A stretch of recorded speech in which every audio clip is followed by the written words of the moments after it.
Hi everyone, it's Aunt Fernita and we're studying Lesson 9, The Rock and the Sand.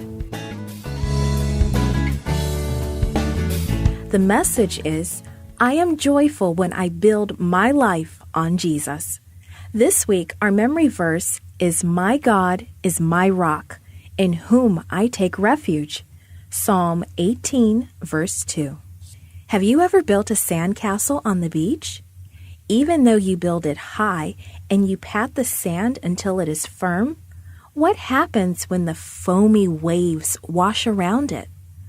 A long time ago, Jesus told a story about that. One day, Jesus sat on the side of a hill, talking to hundreds of people seated on the grass in front of him. Jesus knew about storms and floods. So did the people seated around him. Many of them had lived near the Sea of Galilee all of their lives. When they were children, they probably played at the water's edge.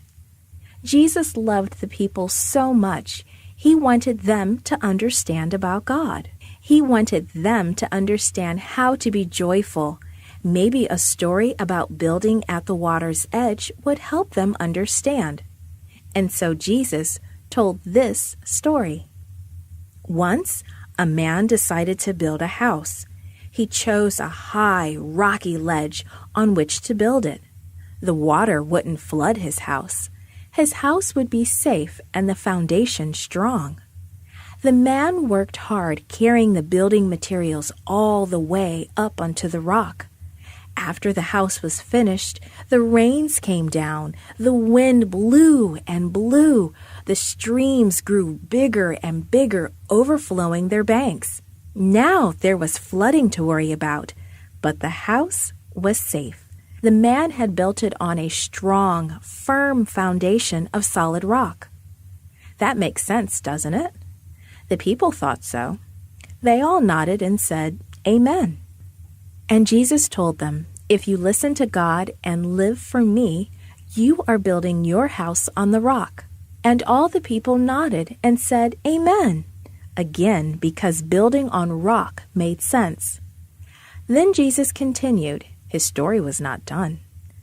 Another man built himself a house. The man chose to build his house on the sand at the water's edge.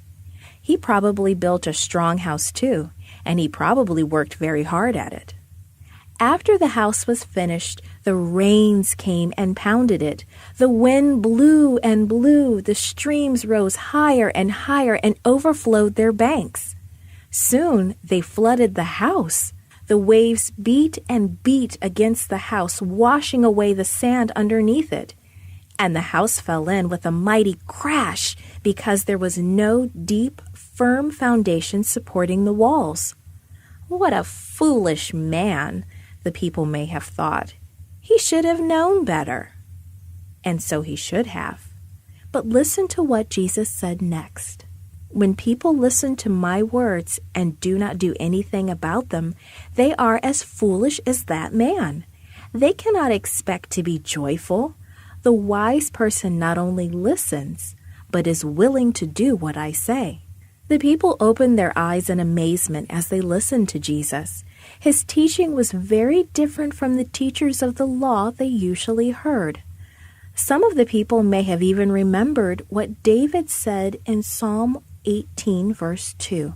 My God is my rock, in whom I take refuge. I wonder how many people who heard Jesus that day were willing to build their lives on Jesus. How many wanted to study and live by God's Word? How about you? This podcast is read by Fernita Buddy for Gracelink.net. Created and produced by Falvo Fowler. Post-produced by Faith To at Studio El Piso. The theme music is by Clayton Kinney. For more information, please visit Gracelink.net.